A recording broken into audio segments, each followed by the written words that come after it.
how did you start the quartet? I just kind of interested Well, to hear that. So first met Joe when One Shot Deal was singing together, and he had just won the gold medal with Interstate Rivals in Hartford in '87. And at the time he was dating Tony's sister, Chris. So he moved down to Florida. And so he was, I think, doing a lot of coaching at that time. And because he had a close relationship with Tony already, he coached One Shot Deal. And we developed a good relationship with Joe, nice friendship and that sort of thing.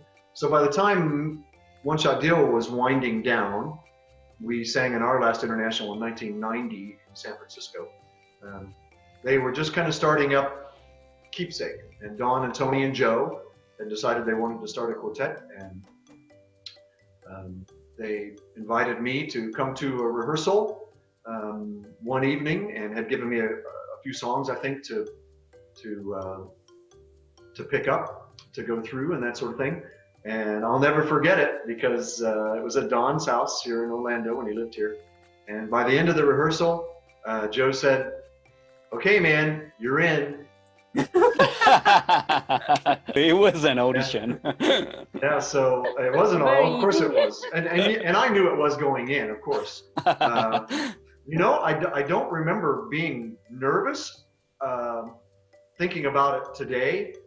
But I think it's because I was really good friends with Joe and Tony and Don. And that was one of the big reasons why the four of us were getting together, not only to sing in a great quartet, but because we all were very good friends and loved each other and cared a lot about each other. So it still remains today as a very, very unique and special foursome, not only musically, but just from a friendship and love standpoint. So I even have the written letter, because back then we didn't have email or cell phones or the internet, for those of you that aren't that old. And so we actually wrote letters and put them in an envelope and put a stamp on them and mailed them. Oh, So wow. I have the letter that Joe wrote to me, hand wrote to me, saying, "Hey Roger, here is your official Keepsake membership card.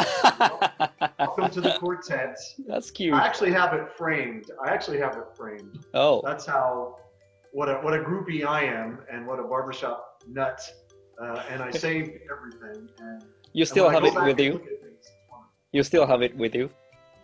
The letter. It's upstairs in my picture room, and I'll go get it if you want to see it. Oh, you are not prepared. No, I wasn't prepared. I have some other things here to show you, but I don't have that. So. So, can I share the video of Keepsake? Yes, Which is you we're sure talking can. about? Yeah, sure. Hey.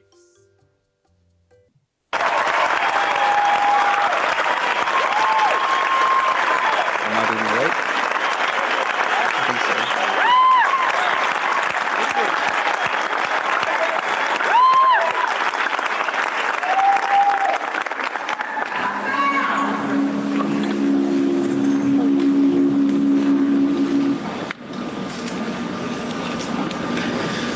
Everything was ours. We were so happy, so happy. Once upon a time, a girl with moonlight in her eyes put her hand in mine and said she loved me so. But that was once upon a time, so long ago.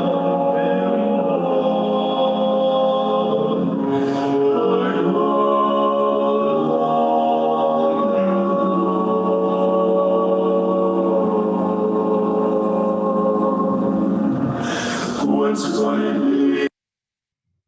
All right. Yay. You know, it's funny. I remember it like it was yesterday. I really do. I remember that was at the Courtatorium the evening that we won. So when we first left the Superdome, we went to an AIC reception, and everyone's toasting you and hugging you, and you're talking and crying and celebrating and all that kind of stuff. And then somehow when you get over to the auditorium, you need to regain your composure, regain your voice from talking and crying and all that kind of stuff, and sing like the champion that they just crowned you to be. And I'll never forget, I'm just like, please, please let me have voice, you know. And it sounds like I did have voice, but that was just what an amazing week and evening. And I was being home here, I'm going through a lot of pictures and things, like I'm sure you all are going through things as you're home. And I found pictures of that evening with my parents and us hugging, and pictures with our coaches, which was Jim Casey and Larry Ager, and our families. And it just was an amazing evening for all of us. Good little memories. Yeah, it sure was, yeah. So I see some age differences between those guys. Is that common? Usual for? I don't think it's usual. In Keepsake? Back then, I don't know. Yeah, Keepsake. Yeah, as Keepsake. Well, it's a funny thing with age. Let's say if someone is 20 and someone's 40, it seems like there's a lot of distance there. But move that 20 years down the road when they're 40 and 60, there doesn't seem to be quite so much. Yeah, true. So in that quartet, Tony definitely was 19, so you could tell that he was just a kid, just a whippersnapper. And then Joe would have been next. So if I was 33, I think Joe is probably 3 or 4 years younger than me. He would have been in his late 20s. Don is 10 years older than me. So Don would have been 43, which really doesn't seem that old today, does it? But now you move us forward 25 plus years. If we're all together, Don still looks just like he did when Keepsake won. He looks the same. Tony has caught up to Don. So we've kind of squeezed it in a lot more, and we look a lot more closer in age together. But then in Main Street, there's I think we're dealing with maybe early 30s to I'm 60, I'll be 61 in July. So it's almost a 30-year spread there, which is actually more of a spread than Keepsake had. So it's multi-generational. Barbershopping is, as we all know. It's for all ages singing together. There are no generation gaps or anything in barbershop, which is true. Yeah, that's the important point. So I kind of want to ask you a question about Keepsake. Who do you think the best singer in that group? Without a doubt, that would be me. Yeah. Totally kidding. I think that probably depends on who you ask. If you ask me, I think we were all great singers. I think we were all great performers. I think we were all great and continue to be great human beings. And I think that's what made Keepsake special. No one man, no two men, no three men in that quartet could have done it all by themselves. It took 4 of us, and the synergy of the chemistry that we brought together is what made it so wonderful and powerful. That it would have been different if you would have had a mixture of any other personnel. No two quartets are alike, I believe. So I think those 4 individuals together, and their chemistry and their personality and just the way they live their lives and how they care for people, how they care for music, how they care about entertaining audiences, made that a special foursome. So I think we were all great. Yeah, that's a good answer. You are just not, to be honest. I brought you the question is because I joined Harmony University last year, and I joined a class called Be the Judge, and I try to judge your performance as a Keepsake. And that time, Steve Scott, the main presenter, said, "Who do you think the best singer in the Keepsake?" And he said, I think it's Roger. Oh, wow. I was kind of like proud of that, hear that. Well, that's very sweet. Thank you for that. Mhm.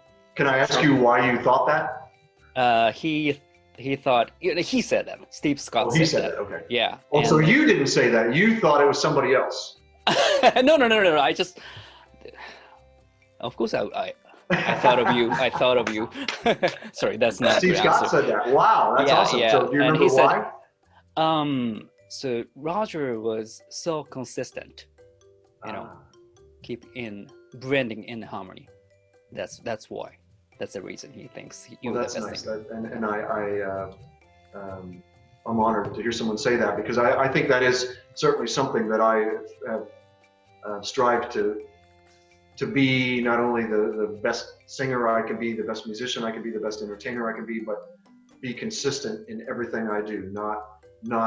Try to be vocally prepared, know my music, know where my voice fits in different parts of the song, where I have to flip into mixed voice or falsetto, where I can sing natural voice, whatever, but always be there and be solid.